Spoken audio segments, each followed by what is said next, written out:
Good morning, remote learners. I have a new book for you this week.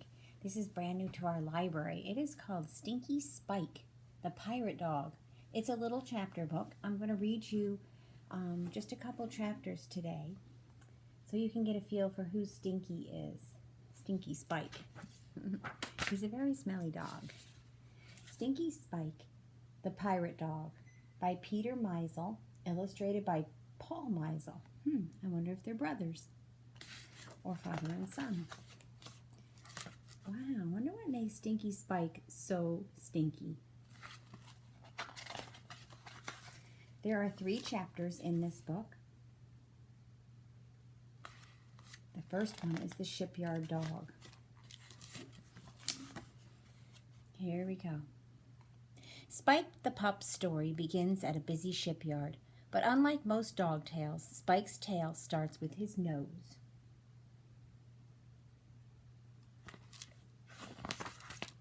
Spike had a super sniffer. It was the world's most powerful nose. "I smell fresh pufferfish pie 3 miles away," he'd yip. "Grilled barracuda burgers 2 beaches down," he'd yap. "A couple of stink bats up in that tree," he'd yowl. "We don't smell any stink bats," the other shipyard pups would cry.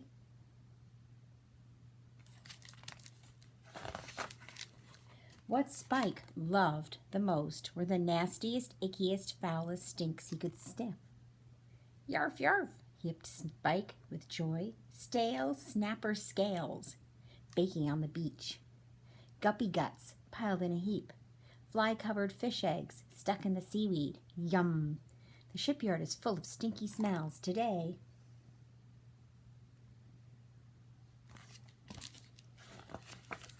But life on the docks wasn't all fun and smells.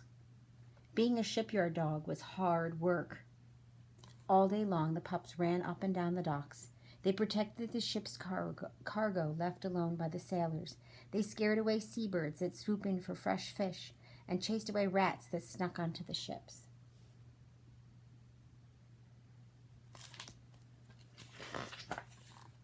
Ships from across the world sailed into the shipyard. They brought new stinky smells from faraway lands. Spike wanted to stick his nose into all of them. "Quit sniffing around," the shipyard boss would yell. "Get back to work." "Aye, aye, boss," Spike would reply, and back to work he'd scamper, yapping at rats and scattering the seabirds.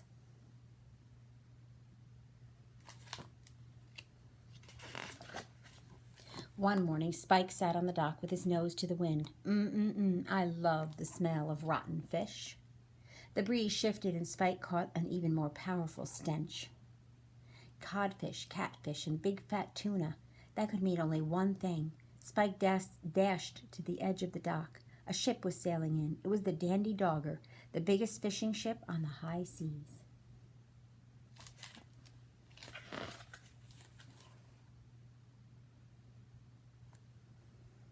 Spike knew she would be full of fresh fish, and that meant seafood for dinner. "Aroo, aroo," Spike howled to alert the shipyard. "Ship ahoy! All paws on deck," bellowed the boss. "Move your tails and get to work."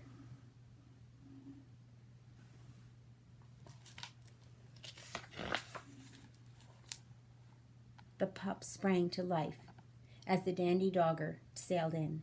They grabbed the ropes and tied up the ship. They helped the fishermen unload barrels of fresh fish, and they guarded the day's catch of fish when the sailors were away. The Dandy Dogger brought more than fish to the shipyard. She also brought flocks of hungry seabirds.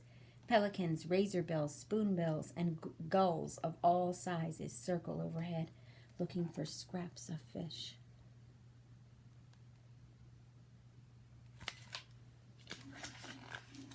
"Shipyard dogs, do not let those bird bandits steal a scrap of this fish," shouted the boss.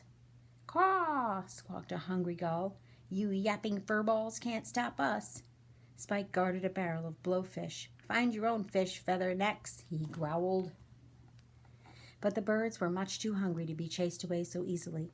A group of angry gulls began squawking and swooping and pecking at Spike.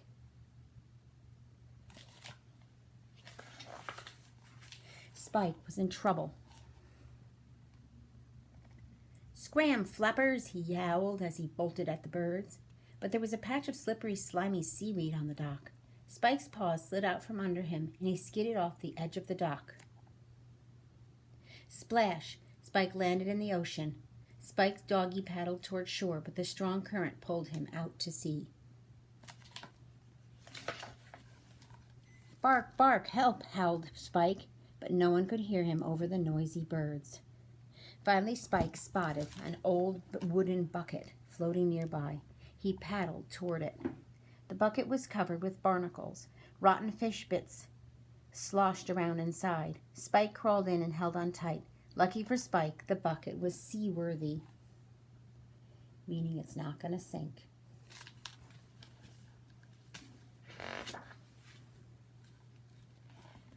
Chapter 2, Lost at Sea.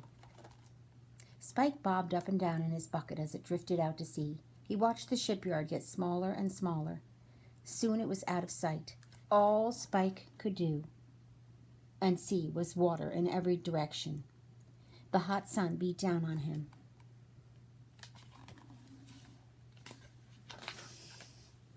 Smelly fish scraps that once filled the bucket now covered his fur. Spike stunk. "Woof! This is the stinkiest I've ever been," he said. Spike's stomach growled. "I wonder what the other pups are having for lunch," he thought. "Is it pricklefish pizza? Squid soup? Codfish cake?" Suddenly a dark fin appeared in the water in front of the bucket. A second one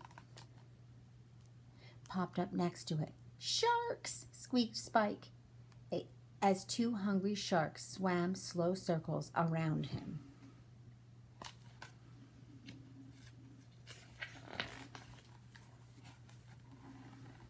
"Jumping jellyfish, you stink! Are you a skunk?" asked the first shark. The second shark laughed. "Look again!" The second shark laughed.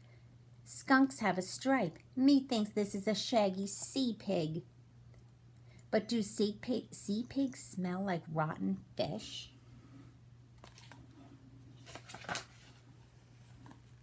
"I could take a bite and find out," said the first shark, smiling a scary, sharky smile that showed hundreds of shark teeth. Then the second shark laughed, his scary, sharky laugh. "What kind of smelly furball are you?" "I'm a dog," whimpered Spike, "from the shipyard." "You're a dogfish?" asked the second shark. "If he were a dogfish, he'd be swimming with us," said the first shark. "He must be a fish dog." "No, I'm just a dog. Can you take me back to land?" asked Spike. "Sorry, fish dog," said the shark. "No can do. You stink so bad, you'll scare away our dinner." The sharks slipped under the water and swam away. "What if the next sharks like to eat stinky dogs? How will I ever get home?" worried Spike. It was a long night in the bucket.